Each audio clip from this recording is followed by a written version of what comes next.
Well, maybe you can answer the Okay, question right away. sure. So Yeah. maybe we'll shorten that. That one, yes, that may be good. So, I mean, they're caged the entire while, and it's been going on for a lot of months now, and it's only natural that after some time they excrete inside, they urinate inside, they eat Dogs? inside. Yes, two dogs. Two dogs inside They're a small puppies. She knows that case. I think we need to. Yeah. So that's the case The one on Meera FB. just discussed. Yes, So, I mean, it's only natural that the place starts stinking, and there are a lot of flies around there, and there is a daily bread, a cafe, which is, I mean, just next to that in a bank, and people come in and come out every day. So, if nothing else has worked, then would a case where, you know, the smell and flies, it's basically a nuisance to so many Absolutely. people. So that Oh, can be- absolutely. Use the public nuisance provision. I'm Yes, just going to come to that. No, Okay? but however, in this case, which is the whole point, the point is they just don't put the dog somewhere else.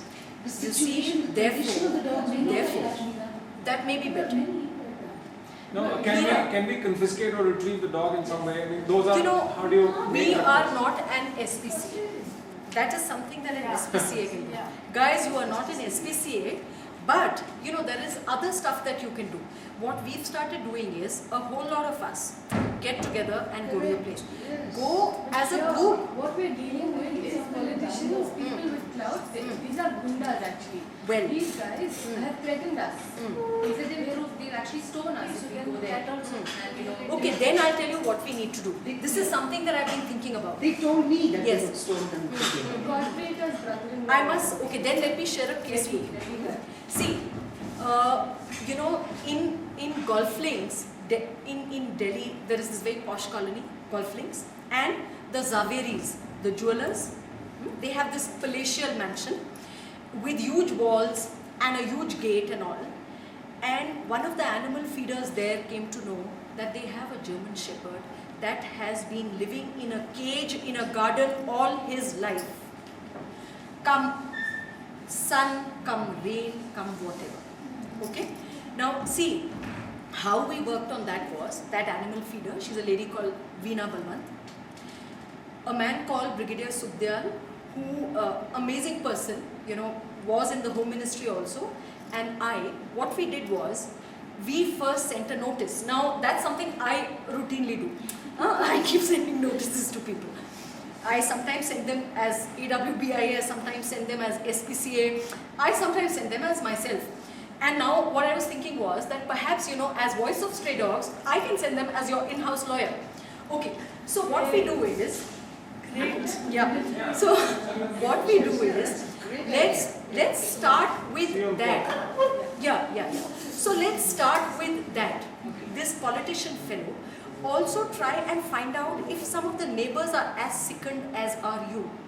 And then, see, sometimes one has to put up with the threats. And if you're a larger number of people, it's easier. And if you manage to get, you know, a bit of support from the neighbors also. Okay, first try and talk to the guy. I mean, a whole lot of you go together and say, see, this is something, we are going to bring it into the public domain. This is something that we're going to be doing. We are also, you and I and all of us know that the police cannot take cognizance of the animal cruelty case in this case, but they could perhaps take cognizance of, you know, a public nuisance issue. But for that, you know, they will say, what is your locus? To which you will, that is why I say try and get some neighbors enrolled into this. Unfortunately, this is Take a the media. breeding. Take the media. This is something Naina does to great advantage. I know you know what Which you is need to do. built by these people. They've rented out space to offices, to a bank, to a daily bread outlet. They live on the top floor. People are afraid. People are afraid to complain against us. I mean, they went out to terrorize the neighborhood. That guy is going to lose his means of livelihood if He doesn't have any immediate neighbor who He has no neighbors. bothered by it. The building, the entire, it's a commercial building that belongs to them. We'll talk about this in brief when it comes to activism. Okay, Naina, Because yes, you give activism your sometimes perspective. skirts around the law. It uses the law, but also skirts very gently around the law. So, and sometimes not so gently. So we Yeah. will talk about it when it comes to that. And I read, I mean, we've just got to bring everything to play, anything that we can use and, you know, achieve the objective. Just make ourselves such a nuisance for the man that he Yes. decides that the dogs need to move out. the dogs would probably be better out. Basically, your nuisance value should be higher than his need to do what he's doing. That's right. That's right. The thing is, We'll discuss. yeah. Does that also include vehicles, I mean, running over dogs, speeding vehicles? Yeah. For speeding vehicles, in fact, recently there was a case in which what we've done is we've used the rash and negligent driving provision and used 428 and used 11. So just kind of mix and match. Yes. Okay.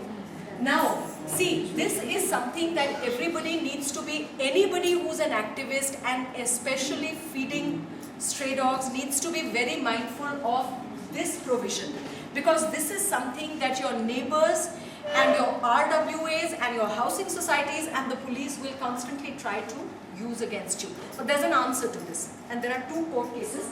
Okay. 289. Yes, 289. Now this I'm going to read out. Negligent conduct with respect to animal.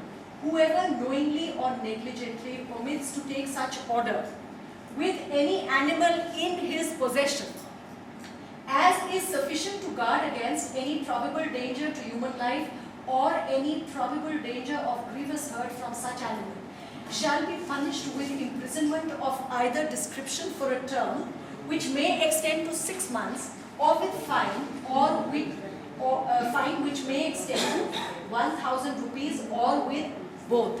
And the offence is cognizable. The police can take cognizance if somebody complains against you. And you will come across a lot of cases that are written off, but you will notice that they are pet dog cases.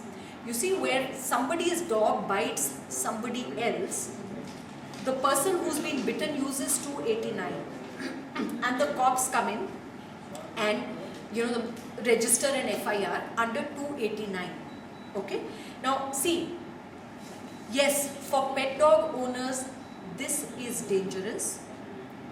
You need to be mindful of your pets.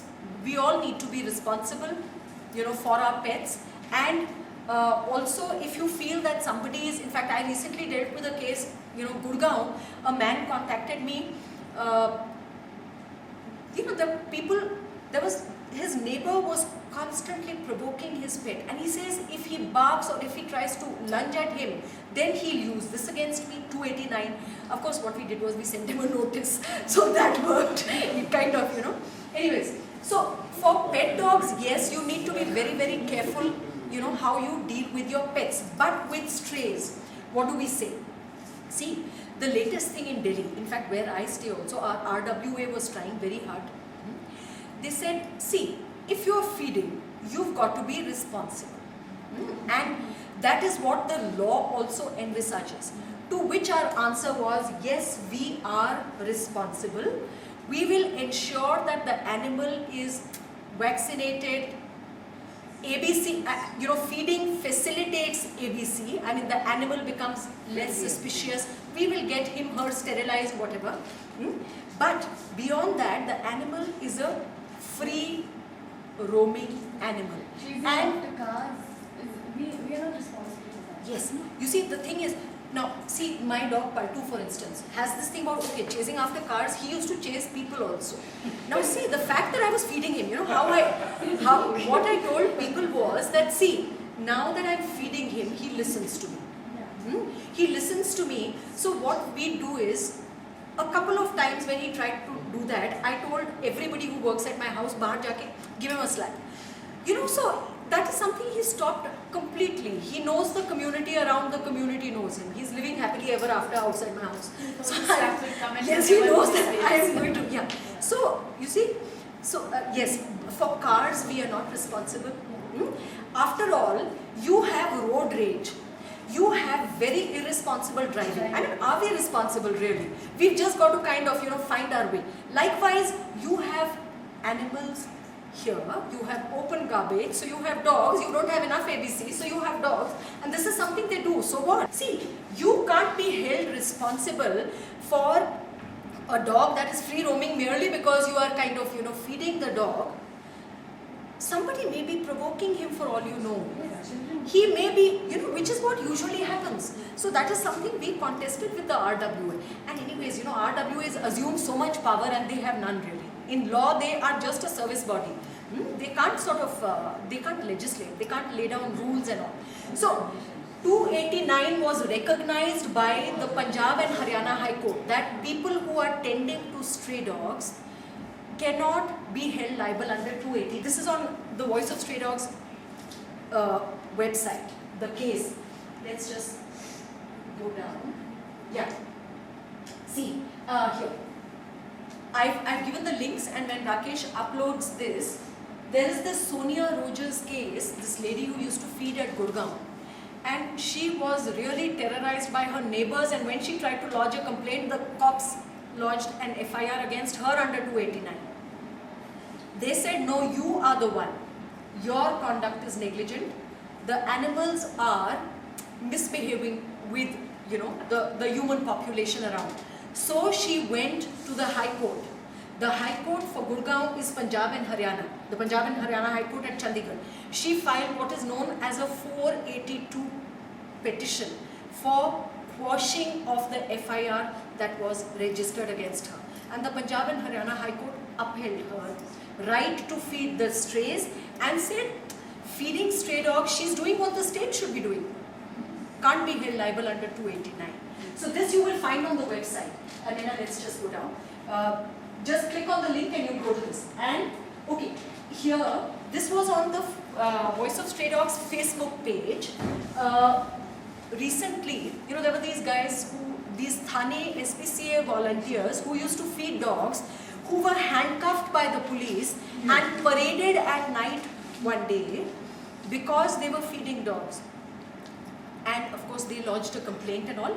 And not only was the FIR against them, you know, I don't know if there was an FIR, but what the court did was, the court said there is nothing wrong that they did, and the court also specifically stated there is nothing wrong with feeding strays.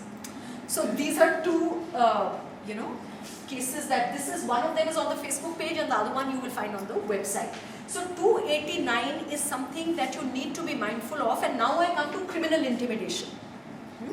See, that's something that I was just speaking of. People can't go about threatening you. Forget that it's an animal issue. You are not doing anything that is contrary to the law. People can't come and say, don't do this, or, you know, raise their voices or raise their hands or whatever. In any complaint that you lodge, you must say you were threatened. Because that's what usually happens. You must say you were threatened. Better if a woman is threatened. Yes, why not? If you're defending yourself. Yes, absolutely. Yeah. So say you were, because when it comes to the dogs, I mean, I use anything. Even modesty. Or anything. So, anyways, so this is a provision that you can use. You see, the only thing is criminal intimidation is non-cognizable. So you would have to file a complaint before the magistrate. But there are other provisions. You see, grievous hurt, simple hurt, just a threat. Go to the cops and, you know, say, no, you have to investigate, I was threatened with hurt. All of that is cognizable. That is cognizable. In some cases, it may be a good idea to file a criminal intimidation case and get a finding against the person, you know, where the threat is really bad. Because the punishment provided for, which is provided in 506, is pretty bad. So where it is a case of tremendous threat happening, tremendous intimidation happening, it may be a good idea to go to court. See, that's a part of activism. You use whatever you can, you know, if this is the path one has chosen. Yes? Does it require witnesses once you file for these intimidation cases? It is, Does it require it is witnesses? always Like better. in a scenario, normally Yes. in these situations, Yes. the neighborhood is always hostile Yes. towards the person feeding. So even if one particular family is actually intimidating you, Yes. and you file a complaint, the others Yes. are not going to second you. Okay, record the voice. Do it on your phone. Take a snap of somebody's raised hand or something. Just kind of think on your toes. Pause. Yeah, This yeah. guy is, I mean, he says this building is his. Hmm. So when we go anywhere next to the building, the cage is his, and we touch it, would it be trespassing of property? Would Yes, you pay? yes, So he it would said be. he could use that. So therefore, do not touch the cage. Go to meet him first. Listen, go to meet him first. We did, we spoke to them. Now go in a larger group. Give a complaint in writing to the police. Just say you can just say for information, send it by post. If the police refuses to receive it, send it by post, by registered. Registered. Yes. The Priya Gundana's case we send out a Yeah. registered.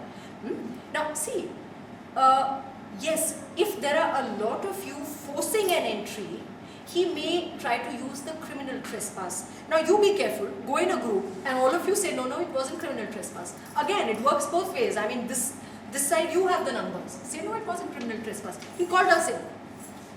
You know, it's his word against. Everybody say no, he called us in. It's his word against. Hum andar aa jaye kya? Somebody recorded.